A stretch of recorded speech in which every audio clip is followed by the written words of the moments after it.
देव जी हैं, हर्षवर्धन जी हैं, अंशुमन जी हैं, राकेश जी हैं और संगीता जी हैं।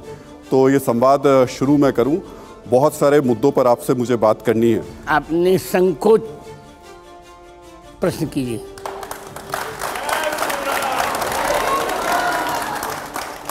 तो निश्चित तौर पर शुरुआत तो हमें भगवान राम के नाम से ही करनी चाहिए। और तुलसीदास जी कहते हैं कि भगवान राम वो हैं जिनके गुणों को राम खुद नहीं बता सकते हैं। लेकिन आपने भगवान राम के गुणों को दो प्रकार से बताया, स्वभाव और प्रभाव। थोड़ा इसको विस्तार से बताइए। राम शब्द ही दो अक्षरों का है। रा शब्द प्रभाववाचक है और म शब्द स्वभाववाचक है। प्रभाव और स्वभाव दोनों का मिलित रूप ही राम है।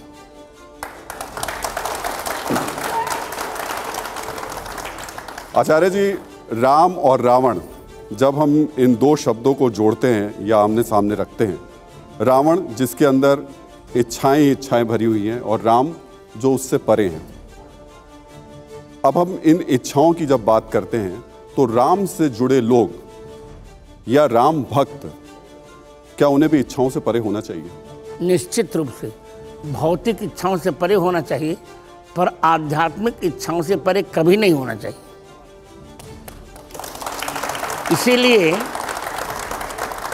इसीलिए रामचरितमानस जी के बालकांड के दोहा क्रमांक 193 में गोस्वामी जी ने कहा, निज इच्छा निर्मित तनु माया गुण गोपाल। आपने बहुत अच्छी बात कही कि भौतिक नहीं होना चाहिए, आध्यात्मिक होना चाहिए इच्छाओं को। लेकिन आज के वक्त में भौतिक ही भौतिक दिखाई दे रहा है। राम के नाम पर सियासत हो रही है, तो राम के नाम पर हिंदू राष्ट्र की बात हो रही है, ऐसा राम के नाम पे लड़ाई हो रही है। ऐसा है, जो श्री राम को नहीं जानते हुए ऐसा कर रहे हैं। मेरी दृष्टि में रा शब्दाद राघवो रा शब्दाद राष्ट्रमित्युक्तम माँ शब्दाद मंगलम स्मृतम। रा का अर्थ है राष्ट्र और माँ का अर्थ है मंगल। राम ही इस राष्ट्र के मंगल हैं। जो लोग सियासत कर रहे हैं, झगड़े कर रहे हैं, वे राष्ट्र का मंगल नहीं चाह रहे हैं। इसे संस्कृत में भी यदि राम शब्द की व्याख्या की जाए तो रा धातु का अर्थ है दान, माँ का अर्थ है मंगल। राति मंगलम यह स राम।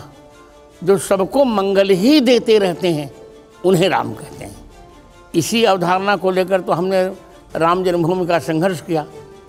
और राम जन्मभूमि के संघर्ष में मैं तो कहूँगा कि हम 100% सफल हुए। और मैं व्यक्तिगत रूप से बहुत प्रसन्न हूँ। जगत गुरु, आपने जो कहा मैं उसी से एक सवाल आगे लेकर के चल रहा हूँ।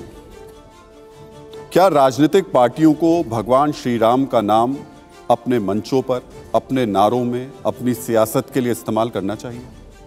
किसी से कोई श्री राम को कोई आपत्ति तो है नहीं। जब रावण राम जी का नाम ले सकता है तो पार्टियों ने तो क्या बिगड़ गया?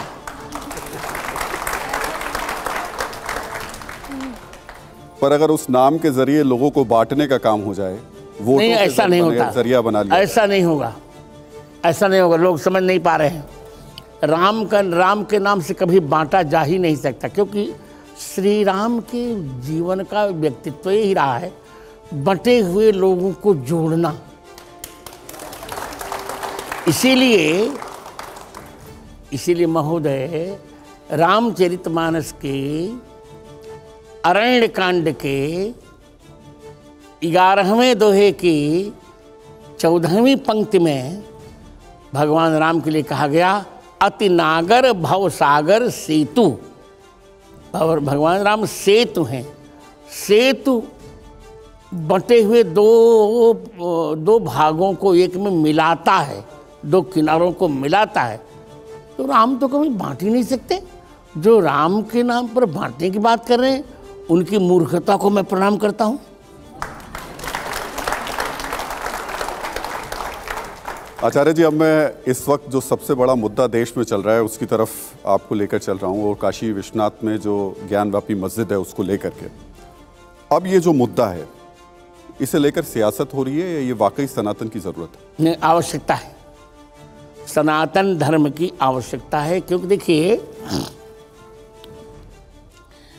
मैंने स्वयं ने वाराणसी में पढ़ा है। उस समय का ऐसा प्रचलन था कि जो ज्ञानवापी का एक बूंद भी जल पी लेता था वह प्रखर प्रतिभा का धनी बन जाता था। मैंने भी पिया। आजाद चंद्रशेखर ने भी ज्ञानवापी का जल पिया था। मैंने अपने जीवन के 16वें वर्ष में आजाद चंद्रशेखर पर संस्कृत में खंड काव्य लिखा था। ये तो भारतीय प्रतिभाएं समाप्त हो जाएं, इसीलिए प्रतिभा का जो स्रोत था ज्ञानवापी, उस पर इन लोग विधर्मियों ने अपना मस्जिद खड़ा कर दिया। मस्जिद वहाँ ही नहीं, जहाँ त्रिशूल हो, जहाँ डमरू हो, जहाँ हाथ धोने के लिए स्थान हो, जहाँ परिक्रमा, वहाँ कैसी मस्जिद? ये सब दुर्भाग्य का विषय है। हमने अब तक तो सहन किया, पर अब तो नहीं सहन करेगा। अब हिंदू जग गया है। 30,000 मंदिरों को तोड़ करके हमारे विधर्मियों ने भिन्न भिन्न स्थान बना डाले। ज्ञानवापी तो हमारा जन्म सिद्ध अधिकार भी है, कर्म सिद्ध अधिकार भी है और धर्म सिद्ध अधिकार भी है ज्ञानवापी। आचार्य जी, आपने एक शब्द का इस्तेमाल किया, हिंदू जाग गया है। इस पर मैं आऊँगा आपके पास में, लेकिन इसमें कोई दो राय नहीं कि ऐतिहासिक तथ्य बिल्कुल साफ तौर पर बताते हैं। जिन चिन्हों का आपने बताया, जिक्र किया, वो भी बताते हैं कि काशी विश्वनाथ में जिस जगह ज्ञानवापी मस्जिद है वहाँ मंदिर हुआ करता था। लेकिन ये भी सत्य है और ये भी तथ्य है कि पिछले कई वर्षों से वहाँ पर मुस्लिम समाज के लोग जाके नमाज पढ़ रहे थे। पढ़े पर था तो हमारा कोई बलात् किसी पर कब्जा कर लेते, इसकी क्या इसका अर्थ को उस अस्तित्व को नकारा जाए? वो हमारा था। ज्ञानवापी हमारी, ज्ञानवापी का अर्थ होता है ज्ञान का कुआं। वापी माने कुआं होता, बाउली या कुआं। तो हमारा था। कोई कहे कि हमने भारत पर आक्रमण कर लिया तो भारत उसका हो गया क्या? हमने स्वतंत्रता प्राप्त की कि नहीं की? जैसे आक्रांत भारत, विदेशियों द्वारा हथियाए गए भारत पर हमने स्वतंत्रता प्राप्त की, उसी प्रकार विधर्मियों द्वारा हथियाए गए ज्ञानवापी को प्राप्त करना हमारा नैतिक अधिकार है। आचार्य जी, लेकिन फहरिस्त लंबी होती चली जा रही है।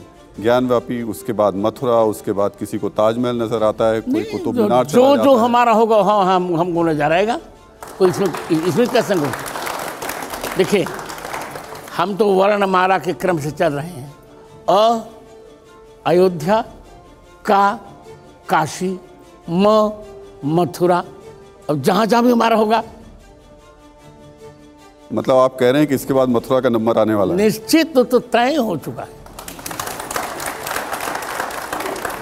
मथुरा तो आ जाएगा, लेकिन मस्जिदें कहाँ जाएंगी फिर? चाहे चली जाए, वो जाने। उनका हमने कोई ठेका तो थोड़े दिया है। देखिए, हम सह अस्तित्व पर विश्वास करते हैं। सह अस्तित्व होना चाहिए, साथ रहें सब लोग, प्रेम से रहें। पर यहाँ रहना है तो यदुबर और रघुबर होके रहना पड़ेगा, बाबर का और अकबर के होके नहीं रहना पड़ेगा। जगत गुरु, सनातन तो सहधर्म की बात करता है, साथ रहने की बात करता है, प्रेम की बात करता है। हमारे देश संविधान से चलता है और संविधान सबको अपने धर्मों का पालन करने की भी स्वतंत्रता देता है। सबको अपने धर्म के पालन की स्वतंत्रता है, पर किसी के धर्म को नष्ट करके किसी को पालन करने की स्वतंत्रता नहीं है। चंद्रमा को उदित होने की स्वतंत्रता है, पर तारागणों को नष्ट करके उदित होने की चंद्रमा को स्वतंत्रता नहीं दे सकती। रहीमन राज सराहिए सुषम सुखद जो होए, कहा बापुरो भानु जो तपो तरियन खोए। तुम स्वयं जियो, पर हमको भी जीने दो। हमको भी जीने का अधिकार है कि नहीं? मेरे साथ 5 संपादक भी हैं, आप में से कोई सवाल अगर। आपने एक महत्वपूर्ण बात अभी कही, वैसे तो सारी बातें महत्वपूर्ण हैं, कि जो हमारा है वो हमारा ही रहेगा और हमें मिलना चाहिए। वो यदस्मदीयम नहीं तत्परेषाम। तो मैं आ रहा हूँ। तो अभी हमारे इतने लंबे इतिहास में कई ऐसी चीज़ें जहाँ पर कई ऐसे धर्मस्थल भी हैं जहाँ पर अलग विविध धर्मों का प्रभुत्व रहा है और उनके भवन बनते गिरते बदलते रहे हैं। दूसरी बात कि हम केवल अतीत में जिएंगे, जो अतीत में था उसका हमने एक आज बदला लेंगे, ऐसा है, भविष्य बनाएंगे, ऐसा है जी। आप यान तो देखते ही होंगे। यान में होता यह है कि एक दर्पण होता है, वो आगे चलते समय पीछे दिखाई पड़ता रहता है। तो हम अतीत से प्रेरणा लेकर वर्तमान का सर्जन कर सकें। आपने बहुत अच्छा उदाहरण दिया, आपने बहुत अच्छा उदाहरण दिया। चूँकि मैं खुद गाड़ी चलाता हूँ, यहाँ सभी चलाने वाले लोग हैं। मैं तो अगर बैठता हूँ गाड़ी पर, चलाता नहीं। जी। तो अगर हम सामने की स्क्रीन से अपनी शीशे से आँख हटा ले और केवल पीछे वाले शीशे पे देखते रहे तो निश्चित ही दुर्घटना होगी। इससे अतीत से प्रेरणा लेकर वर्तमान का सर्जन करना ही भारतीय इतिहास की प्रश्रिमर परंपरा है। अंशुमन जी। आचार्य जी, मेरा प्रश्न जहां राहुल जी ने छोड़ा उससे थोड़ा सा और गहरा है।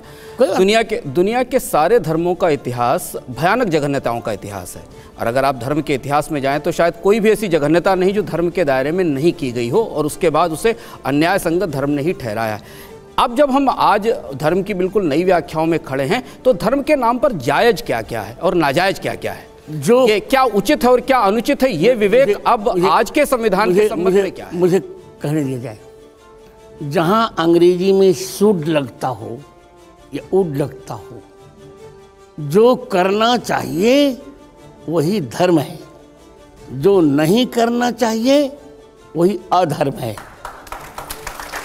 तो मैं तो कहूँगा कि अपने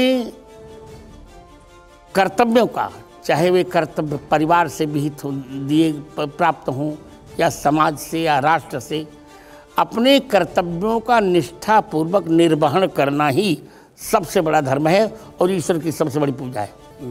मेरा प्रश्न आचार्य जी इसलिए था क्योंकि इतिहास के नाम पर बहुत कुछ आज वर्तमान में सही बताया जाता है, और इतिहास में बहुत सारी ऐसी चीज़ें भी हुई हैं, धर्मों के सारे धर्मों में हुई हैं जो अब वर्तमान में प्रासंगिक नहीं हो सकती। मेरा प्रश्न ये था कि उस आधार पर अगर आप देखें तो संविधान सम्मत। अंशुमान जी, मुझे बोलने दिया जाए, इतिहास है क्या, पर इस पर चर्चा तो हम करें। अतीत घटना को इतिहास नहीं कहते। धर्मार्थ काम मोक्षाणाम उपदेश समन्वितम पूर्ववृत्त कथोपितम इतिहासम प्रचक्षते। धर्मार्थ काम मोक्ष के उपदेश से युक्त पूर्ववृत्त घटना को इतिहास कहते हैं। दुर्भाग्य है कि हमारा इतिहास अंग्रेजों ने बनाया, तो रामायण को प्रागैतिहासिक मान लिया गया, महाभारत को प्रागैतिहासिक मान लिया गया। तो इतिहास शाश्वत सत्य की व्याख्या ही इतिहास है। इतिहास, यह ऐसा था। इति माने इस प्रकार, ह माने निश्चय, आस माने था। अर्थात जहाँ पूर्ववृत्त घटना को प्रामाणिक प्रस्तुत किया जाता है उसी प्रस्तुतिकरण को इतिहास कहते हैं। तो अब तक हमारे यहाँ धर्म के नाम पर जो हुआ, मैं तो मानता हूँ धर्म के नाम पर जघन्यता हुई नहीं, पंथ के नाम पर जघन्यताएं हुई। धर्म तो एक ही है, सनातन धर्म। सनातन धर्म के नाम पर कभी जघन्यता नहीं हुई, कभी अत्याचार नहीं हुआ, कभी हिंसा नहीं हुई। पंथ के नाम पर हुई होगी वो जाने। मजहब में और धर्म में बहुत अंतर है। मजहबों के नाम पर जो घटनाएं हुई होंगी उनका उत्तरदायी मैं नहीं हूँ, पर मैं मानता हूँ कि सनातन धर्म के नाम पर कभी भी किसी भी प्रकार का कदाचार मैंने नहीं देखा। हर्षवर्धन जी। जगत गुरु रामभद्राचार्य जी, अभी आपने जब शुरू किया तो आपने एक ऐसा नंबर दे दिया, एक ऐसी संख्या दे दी जिसके बाद ज्ञानवापी पर जो कुछ होगा वो तो छूट जाएगा।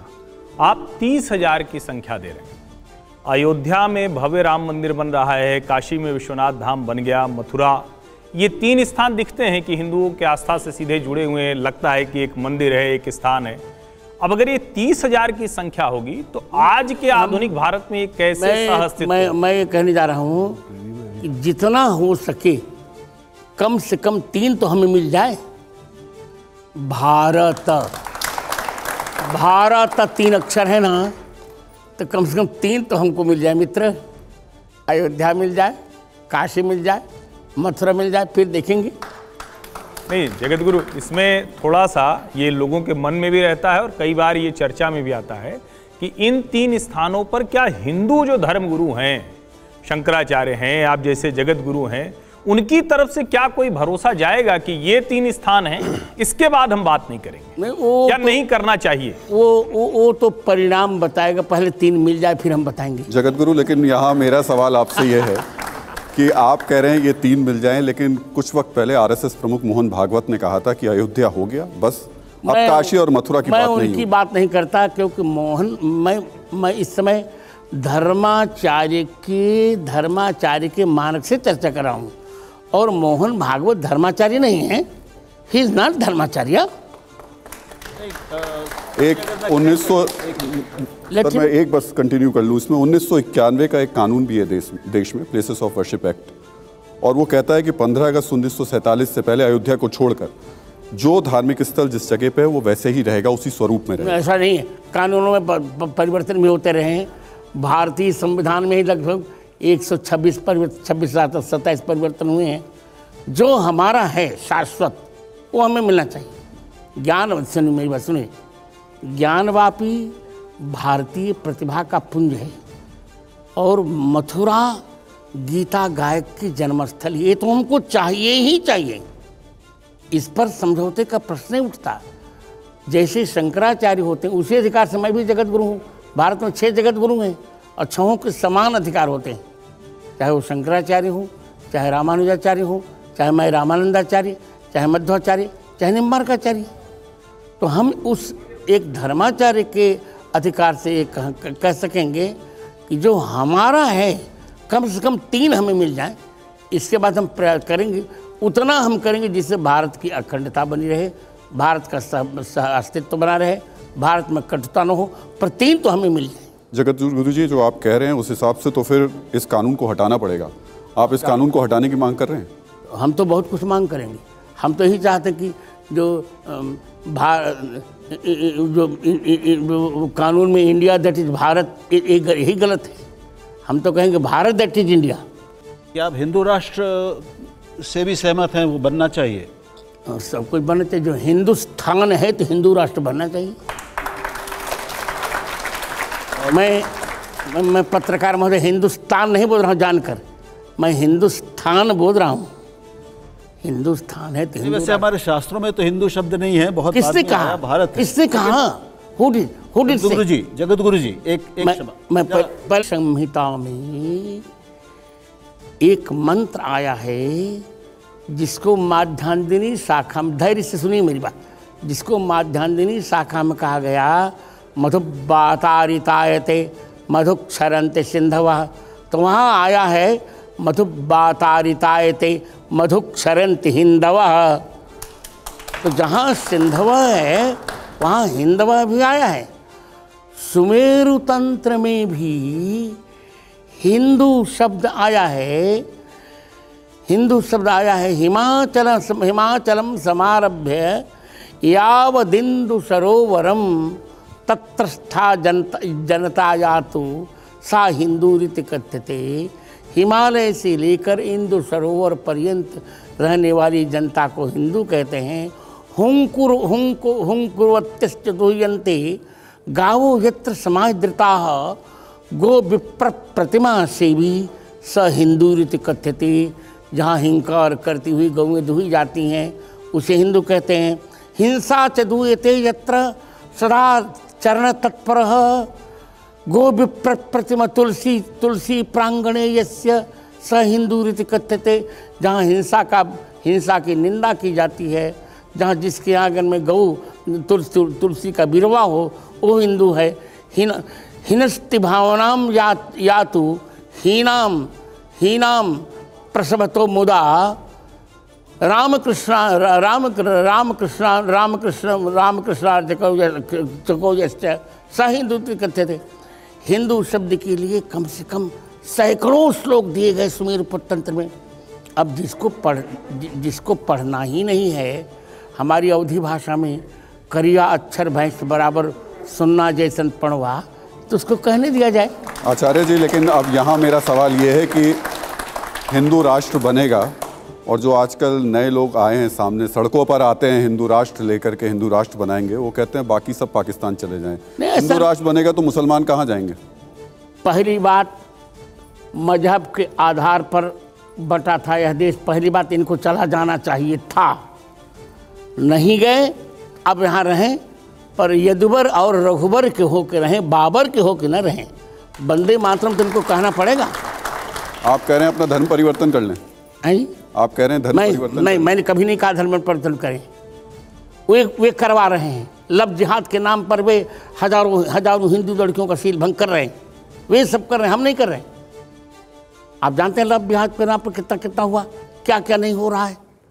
अभी नौ में क्या हुआ, अभी श्रद्धा के 32 टुकड़े 35 टुकड़े कर डाले गए, तब तो किसी पत्रकार की जू नहीं रुकी। अत्याचार की पराकाष्ठा हो गई, मानवता का खून हठात पिया जा रहा है, तब तो किसी पत्रकार ने कुछ नहीं कहा। तो पत्रकार की परिभाषा है, जो कुछ कहो वास्तविक और निष्पक्ष होकर कहना चाहिए।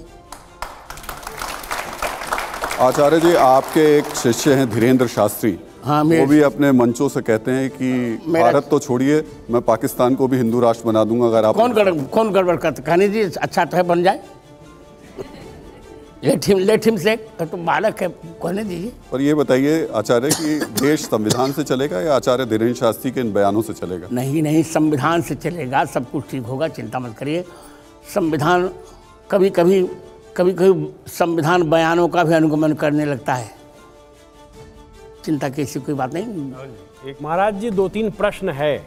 चलिए, 2-3 प्रश्न है कि हैं? लाखों लोग आपको सुन रहे हैं, देख रहे हैं। जी। आप जगत गुरु हैं। मैं हूँ निर्भ्रांत। जगत में मुसलमान है कि नहीं है? बिल्कुल है। फिर जगत गुरु सुनिए, गुरु का अर्थ होता क्या है? गु शब्दस्तंधकार स्यात्, रू शब्दस्तन्निरोधकृत। हृदय की कुंठा को जो मिटा दे वही जगत गुरु है। तो मेरे वक्तव्य से मुसलमानों को भी हृदय की कुंठा मिटा लेनी चाहिए। एक दूसरा मुद्दा ये है, अभी 3-4 महीने पहले एक बैठक हुई देवबंद में, वहाँ मौलाना अरशद मदनी साहब ने एक बहुत अच्छी बात कही, एकता की बात कही। उन्होंने कहा कि जो अल्लाह है और जो ओंकार है, ये दोनों में दार्शनिक रूप से एकता है। इस पर आप क्या कहना चाहते हैं? मैं सुनना चाहता हूँ, समझना चाहता हूँ, क्योंकि मंच पर विवाद खड़ा हो गया। मैं तो ये नहीं कहना चाहता, मैं यही कह रहा हूँ कि ओंकार शब्द शास्त्रीय है।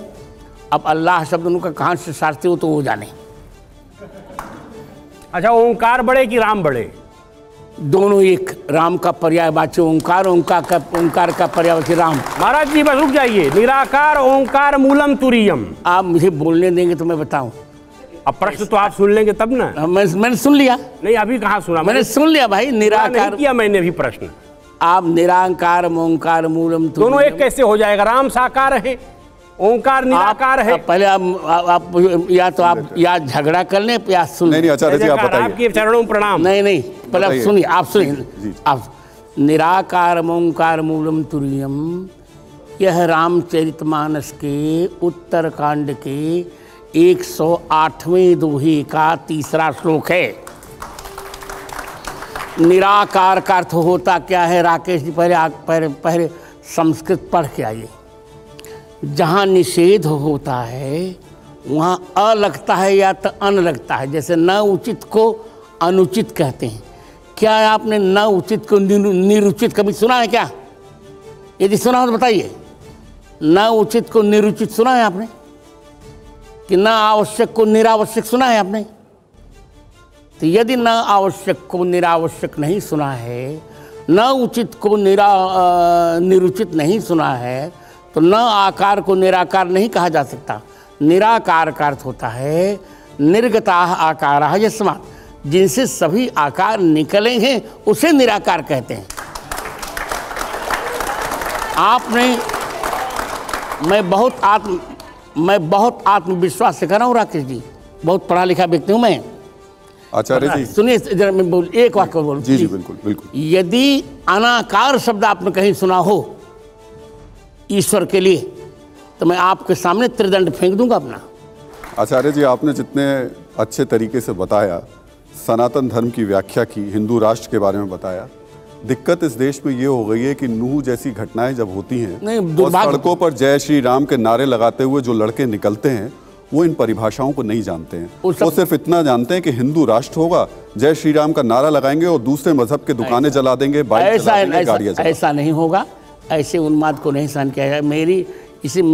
मेरा वक्तव्य यदि कोई ध्यान से सुने, मैं तो कहा करता हूँ कि मैंने कभी चमत्कार को नमस्कार नहीं किया, प्रतिभा का सम्मान करता हूँ। मेरे प्रतिभा संपन्न वक्तव्यों को लोग सुने और सुन करके शास्त्रीय व्याख्याएं समझें। मैं संतों से भी कहूँगा कि संतों को बहुत पढ़ना चाहिए। आज सब कुछ हो रहा है पर संत पढ़ नहीं रहा है। लेकिन इस वक्त आचार्य जी, अगर आप देखेंगे देश के कई शहरों में ऐसी स्थिति बनी हुई है, हिंदू मुसलमान आपस में झगड़ा करते, सब समाधान हो जाएगा। नूह को लेकर के कोई खास संदेश देना चाहेंगे आप? मैं यही कहना चाहूँगा बच्चों से कि बचपन को प्रबुद्ध करो, युवकों से यौवन को शुद्ध करो और वृद्धों से बुढ़ापा को सिद्ध करो। स्वामी नहीं, एक मैं आ रहा हूँ एक बार, क्योंकि एक ये जो बार बार बात होती है हिंदू राष्ट्र की, अब अलग से हिंदू राष्ट्र बनाने जाएंगे क्या? और दूसरा उससे भी ऊपर है, आपके नाम में भी लगा हुआ है राम भद्राचार्य जी। हम लोग भी अवध के लोग हैं, राम ही राम सब जानते हैं, और क्या कहें। और राम राज्य की जब कल्पना करते हैं तो 2 चौपाई की लाइन है, दैहिक दैविक भौतिक तापा, राम राज नहीं काहू व्यापा। और उसके आगे भी है कि सब नर करहीं परस्पर प्रीति, चलहीं स्वधर्म निरत श्रुति नीति। ये आपको दिख रहा है क्या? कैसे हो? पूरा दिख रहा है। यही स्वधर्म है, हिंदुत्व ही स्वधर्म है, जो हिमालय के समान स्थिर हो। सुन मुझे बोलने दिया जाए, मैं आता हूँ। संगीता जी, एक सवाल आपसे। जो हिमालय के समान स्थिर हो और इंदु माने चंद्रमा के समान सबको अमृत बांटते, यही तो हिंदुत्व है, यही तो भारतीयता है, यही स्वधर्म है। हमारे कुरानों में 33 बार कहा गया काफिरों को काट डालो। हमारे यहाँ कहा गया वसुधैव कुटुम्बकम मा हिंसा सर्वभूतानि, किसी की हिंसा मत करो। ये क्यों नहीं देखते आप? हमारा स्वधर्म यही है। पर मान लो कहीं हमारी बहन बेटियों की इज्जत को लूट रहा हो, तब अहिंसा परमो धर्म रटेंगे, गलत बात। तब तो अहिंसा परम अधर्म, तब कहेंगे अत्याचार हिंसा न करना सबसे बड़ा अधर्म है। आचार्य जी, जब आप ये बात बोलेंगे ना, तो नूह में हो सकता है रात में फिर और कुछ लोग तलवारें लेकर निकल पड़े कि ये तो कह रहे हैं कि ऐसे वक्त में हिंसा जो है वो अधर्म नहीं। कितना सहन करें, कितना सहन करें। कबल कह लगी सहो रहो मन मारे, नाथ साथ धनु हाथ हमारे। हम सबको सहिष्णुता करें, सब लोग सहन करें। अभी सहन करने के समय है, थोड़ा सा संयम बरतें, सब कुछ ठीक हो जाएगा। संगीता जी। जगतगुरु जी, लगातार लगभग ये आरोप लगता रहता है कि पिछले 1 दशक में हिंदू जो है वो बड़ा उग्र हो गया है। क्या हो गया? उग्र। बिल्कुल उग्र नहीं हुआ। आप लगातार नहीं, अपने अधिकार को बेटी, अपने अधिकार को मांगना उग्रता नहीं है। नहीं, मेरा सवाल अपने अधिकार को मांगना उग्रता नहीं है। याचना नहीं, अब रण होगा, संग्राम महाभीषण होगा। अपने अधिकार को मांगना उग्रता नहीं है। अपने अधिकार को ना मांगना यही नपुंसकता है। हाँ, हिंदू अब थोड़ा हिंदू में पौरुष जग गया है, उग्र नहीं हुआ।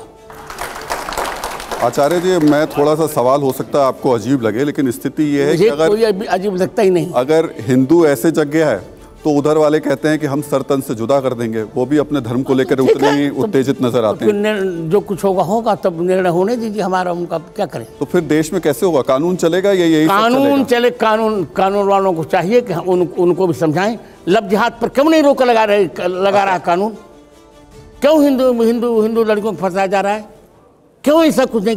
हमको तो सिखाया जाता है कि आप सहनशील बनो, उनको कोई कुछ नहीं कहता। दोनों को हम स्वीकार कर, इसे हम चाह रहे हैं, हम इसे चाह रहे हैं कि समान नागरिक संहिता भी हो और समान नागरिक संहिता के साथ साथ जनसंख्या का नियंत्रण भी हो।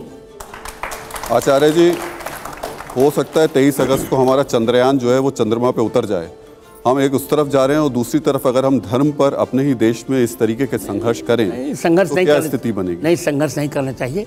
सबको सह अस्तित्व की भावना से रहना चाहिए। हम अपने धर्म का पालन करें, वो हमें न छेड़े। देखो, भूल कर भी किसी को न छेड़ेंगे हम, हमारा सिद्धांत है, भूल कर भी किसी को न छेड़ेंगे हम और छेड़ने पर किसी को न छोड़ेंगे हम। महाराज, इतना अगर हम लोग कभी भारतीय इतिहास में हमने तो सबको एक करके देखा, हमारे गुरुओं ने सबको मिलाया है, इतना परायापन क्यों है? मुझे आश्चर्य यही लग रहा है, हम पराया क्यों मानते हैं मुसलमानों को? किस हमने कहा पराया माना? पराया माना होता तो रहीम बात में ऐसा लगता है कि वो है, हम हैं, मुझे बोली भावना आ रही नहीं, मुझे बोली थी यदि पराया हमने माना होता तो चित्रकूट में रहीम को क्यों रख? हाँ, यदि पराया हमने माना होता तो वृंदावन में रसखान की समाज क्यों बरते? हम तो सब कुछ तय करने को तैयार हैं, पर वो भी तो राम कहने को तैयार हो जाएं। तो मान ही रहे महाराज, वो तो नहीं, मैं समझता हूँ नहीं, कभी नहीं मान रहे। जितना अत्याचार हिंदुओं पर हो रहा आप ध्यान नहीं दे पा रहे हैं, या तो आप किस दृष्टि से देख रहे हैं, आपका चश्मा कैसा मैं नहीं जानता।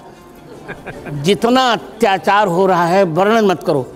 श्रद्धा का अत्याचार क्या कम हुआ? आचार्य जी, लेकिन आपने ही कहा था शुरुआत में कि बंटवारे के वक्त मुसलमानों को पाकिस्तान चले जाना चाहिए। नियम तो यही था, क्यों मजहब के आधार पर बांटा गया? परायापन आ जाएगा। हम पराया क्यों मानते हैं? हम एक कैसे होंगे? एक कैसे करेंगे लोगों? एक तब होंगे जब एक दूसरे का सम्मान करेंगे। संगीता जी। गुरुजी, मेरा एक प्रश्न है। मेरा प्रश्न ये है कि हमारे जनमानस के अंदर राम वो हैं जो मर्यादा पुरुषोत्तम है, नीति मानते हैं, कोमल हैं, सहृदय हैं, लेकिन वही राम हम विभिन्न जगहों पर देखते हैं क्रोधित भी होते हैं, क्या करें? राम का असली स्वरूप क्या है? सुनो बेटी, जब क्षमा को कायरता माना जाने लगता है तब राम जी का क्रोधित होना उचित हो जाता है। तीन दिनों तक सागर से मार्ग मांगा, सागर ने नहीं दिया, तो अरे लाओ लक्ष्मण में धनुष बाण। लक्ष्मण का क्या? क्षमया ही समायुक्तम मामय मकरालय असमर्थम विजानीते दुक्षमामी दृश्य जने। क्षमा से युक्त होने पर ये मुझे कायर मान रहा है, नपुंसक मान रहा है, कमजोर मान रहा है, असमर्थ मान रहा है। जब क्षमा को हमारी निर्बलता माना जाने लगे तब क्षमा कभी नहीं करनी चाहिए। महाराज, तो क्या क्रोध उचित है? क्रोध उचित है और ये क्षमता दिखाना कि क्रोध उचित है अपने अधिकार के लिए, और अपने बल का प्रदर्शन करना भी उचित है। बिल्कुल, बल का प्रदर्शन होना चाहिए। मैं आ रहा हूँ, एक मुद्दा बोल, मैं आ रहा हूँ राकेश जी, एक बार राहुल जी पूछ लें, फिर उसके बाद मैं आता हूँ। नहीं जी, मैं ये पूछना चाहता था, दुष्टता क्षमा हो, लेकिन आपने संविधान पढ़ा है? पूरा संविधान मुझे कंठस्थ है। कंठस्थ है जी, कंठस्थ है जी, पूरा। अब प्रस्तावना कहती है, मैं कुछ नहीं कहूंगा। मैंने देख लिया प्रस्तावना। भारत के लोग कहती है सब भारत के संप्रदायों को एक साथ रहने की बात कहती है। मैंने भी बात कही, सह अस्तित्व पर हमें कोई आपत्ति नहीं है, सह अस्तित्व होना चाहिए, पर प्रत्येक व्यक्ति को एक दूसरे का सम्मान करने का अभ्यास करना चाहिए। राकेश जी, मैं आ रहा हूँ। राहुल जी, ये बहुत आवश्यक प्रश्न है, एक-एक करके सवाल पूछते चला जाएगा, आगे चला भूल जाऊंगा मैं। देखिए, मौर्य जी रामायण जला रहे हैं और कह रहे हैं कि रामचरितमानस में सह अस्तित्व के खिलाफ बातें लिखी गई हैं। मौर्य तो सठिया गए हैं। मैं आऊंगा, चलिए इस पर अंशुमन जी आपको सवाल। उनको रामचरितमानस का उनकी आपत्ति जिस दोहे पर है उस पर आपका क्या कहना है? मैंने उसकी बहुत व्याख्या की है, एक बार फिर करिए, लोग सुन रहे हैं। हाँ, तो आप पूछिए पहले उनका दोहा जिस पर उन्होंने ढोल गवार को लेकर सवाल उठाया, करात कलवार को लेकर सवाल उठाया। उन्होंने कहा कि अनुसूचित जाति के जो लोग हैं जातियों के बारे में तुलसीदास जी ने अच्छा नहीं लिखा है। इस पर आप तो रामानंदाचार्य हैं, उस पीठ के पूजित हैं, आप ही उस पर ठीक तरह से व्याख्यान दे सकते हैं। बिल्कुल, पहले वो आते मुझसे पूछते तब मैं देता व्याख्यान। दुर्भाग्य को मेरे पास आई नहीं पूछने के लिए। अब थोड़ा आप बता दीजिए। हाँ, मैं उत्तर दे रहा हूँ जी। ढोल गवार शूद्र पशुनारी पहली बात तो उनका पाठ गलत है, सकल ताड़ना के अधिकारी नहीं है, ये सब ताड़न के अधिकारी है वहाँ पाठ। कौटिल्य ने ताड़न का अर्थ शिक्षण लिखा है। ढोल, वाद्य, गंवार जो ग्रामीण व्यक्ति है, शूद्र, शुचाद्रातीति शूद्र है जो चिंता से द्रवित हो जाए, पशु और नारी ये पढ़ने के अधिकारी हैं, इनको पढ़ाना चाहिए। नारी की शिक्षा अनिवार्य है। रामचरितमानस का एक भी अक्षर न तो संविधान के विरुद्ध है और न वेद के विरुद्ध है और न भारतीय मानसिकता के विरुद्ध है, न मर्यादा के विरुद्ध है। आचार्य जी, लेकिन स्वामी प्रसाद मौर्य ने एक नया विवाद खड़ा कर दिया है। वो कह रहे हैं कि हर मस्जिद में मंदिर ढूंढेंगे तो फिर बद्रीनाथ में अगर आप ऐतिहासिक तथ्यों पे जाते हैं तो वो कह रहे हैं बौद्ध मठ था वहाँ पे। नहीं, उनको ज्ञान ही नहीं, कुछ ज्ञान नहीं उनको। बद्रीनाथ शाश्वत मठ है, पद्मासन पर बद्रीनाथ विराजमान है। बद्रीनाथ का प्रमाण पुराणों में है, सभी पुराणों में है। वो क्या जानते हैं। पर जब हम थोड़ा सा इतिहास में जाते हैं तो 7वीं और 8वीं शताब्दी में बद्रीनाथ के निर्माण की बात होती है और वो हालांकि ये उनका दावा है कि शंकराचार्य ने उस वक्त बनाया था, लेकिन जब हम वेदों में जाते हैं तो वहाँ बद्रीनाथ धाम का जिक्र नहीं है। नहीं, बद्रीनाथ भगवान का जिक्र है, नहीं, पर बद्रीनाथ धाम का जिक्र नहीं। स्कंद पुराण में जरूर है, विष्णु पुराण में जरूर है, लेकिन ये वेद का उपब्रह्मणी ही तो है। वेद की व्याख्या ही तो पुराण है बेटे। वेद की व्याख्या विभेद त्यल्प सुताद वेदो न मामयम प्रहरिष्यति। वेद की वेदों के गूढ़ मंत्रों की व्याख्या ही तो पुराण है, तो बिल्कुल ठीक है। और वेद में भी वेद के मंत्र में भी बद्रीनाथ धाम का वर्णन है। प्रजापतिश्चरति गर्भे अंतर्जायमानो बहुधा विजायते तस्य योनिं परिपश्यन्ति धीरास् तस्मिन् हतस्थुर भुवनानि विश्वा। शुक्ल यजुर्वेद की 31वें अध्याय का 21वां मंत्र है ये। प्रजाओं के पति परमात्मा चरित गर्भे अंतर्जायमा हिमालय के गर्भस्थल में विराजमान है। तस्य योनिम परिपश्यन्ति धीरा, उनके उस रहस्य को धीर जन देखते हैं। तस्मिन् तस्थुर भुवनानि विश्वा, उन्हीं बद्रीनाथ में संपूर्ण भुवन विश्वा विराजमान है। जब वेद पढ़े कोई तब न समझ में आए। लेकिन अगर ऐसी स्थिति में जब हम बात सब कुछ कर रहे हैं और ख़ासतौर से सनातन धर्म की कर रहे हैं, आचार्य जी, सहनशीलता एक बहुत प्रमुख गुण होता है सनातन धर्म में। स्वामी प्रसाद मौर्य ने जब ये बात कही तो खास तौर से कुछ साधु संतों की तरफ से ये बात आई कि उनका गला तक काट देना चाहिए। जब उन्होंने उचित बहुत अनुचित कहा तब सनातन का हमने तो नहीं कहा गला काटने की बात। पहली बात मैं अपने वक्तव्य के लिए जिन्होंने कही आप उससे सहमत हैं? नहीं, गला काटने की बात नहीं। आचार्य जी, फिर सर तन से जुदा करने वाले और गला काटने वालों में फिर फर्क क्या रह जाएगा? भाषा पर सबको संयम रखना चाहिए। गला काटने वालों को भी और सर जुदा करने वालों सबको संयम रखना चाहिए। मैंने तो नहीं कही। अंशुमन जी। आचार्य जी, आप जो कह रहे हैं आपसे ज़्यादा बेहतर इसको कौन समझ सकता है। भारत का सनातन अपने चिंतन में जितने विरोध को आमंत्रित करता रहा है उतना विरोध किसी और धर्म ने आमंत्रित नहीं किया। जिन शब्दों का मैं प्रयोग कर रहा हूँ, जिन शब्दों का प्रयोग अखबार की दुनिया में दूसरे संदर्भ में होता है, टीका, टिप्पणी, मीमांसा, शास्त्रार्थ, खंडन, मंडन, आज का सनातन इन सारी चीज़ों पर तो गला काटने की बात करने लगता है ऐसे प्रश्न उठाने पर। नहीं, गलत। ये आप जिस परंपरा से आते हैं उस परंपरा में वितंडा खड़ा करना नियम है। आप मेरी बात सुनिए जी। कभी भी भारतीय तत्ववेत्ताओं ने ये सब बातें नहीं की, विरोधों का परिहार किया। हमारे ब्रह्मसूत्र के 4 अध्यायों में विरोध परिहार नामक अध्याय भी है। हम विरोधों का परिहार करते हैं। हाँ, पहले कोई इतना असहिष्णु वाक्यों का प्रयोग नहीं करता था, तब गला काटने की बात कोई नहीं करता था। अब जब ऐसा करने लगे तो ये लोग जैसा झंडा वैसा डंडा लोगों ने कर डाला। पहले गालियां भी तो नहीं दी जाती थी। क्या आज के समय में जो साधु सन्यासी हैं वो राजनीति में कुछ ज्यादा रुचि लेने लगे हैं? ऐसे आरोप आप पर भी कभी कभी लगते हैं। हाँ, मैं तो रुचि लेता हूँ। मैं महाराज हूँ तो महाराजनीति करता हूँ तो क्या बिगड़ गया। और राजनीति तो साधु पहले से करते रहे। ऋषियों ने राजनीति की, तब उसका क्या नाम, उसका बेन को दंडित किया। नारद ने, वशिष्ठ ने राजनीति की, तब रावण को दंडित किया। नारद ने राजनीति की तब कंस को दंडित किया, चाणक्य ने राजनीति की तब महापद्मानंद को दंडित किया, और गोस्वामी जी ने राजनीति की तब तो मुगल शासन को दंडित किया। लेकिन आचार्य जी एक मिनट, आचार्य जी लेकिन आचार्य जी एक मिनट, आचार्य जी लेकिन वो सारे लोग सत्ता की सीकरी से दूर थे। आज का संत सत्ता की सीकरी में बैठ रहा है। नहीं, सत्ता की सीकरी में संत को नहीं बैठना चाहिए, ये तो मैं कहूंगा। आप दंडित किसी को करने वाले हैं? आऊंगा इस बात पे, लेकिन इस सब के आप दंडित किसी को करने वाले हैं कि नहीं? जो हिंदुत्व, मैं 3 लोगों को दंडित करने का मन बना रहा हूँ, हिंदुत्व विरोधियों को, राम विरोधियों को, राष्ट्र विरोधियों को। तो इसमें मैं आऊंगा उसमें, राकेश जी मैं आऊंगा, लेकिन आचार्य जी मैं आऊंगा, देखिए राजनीति पे आऊंगा, मैं आऊंगा, लेकिन उस सब के बीच में एक और महत्वपूर्ण मुद्दा इस वक्त देश में है, और वो ये कि हमारे देश में खासतौर से सनातन धर्म में स्त्रियों को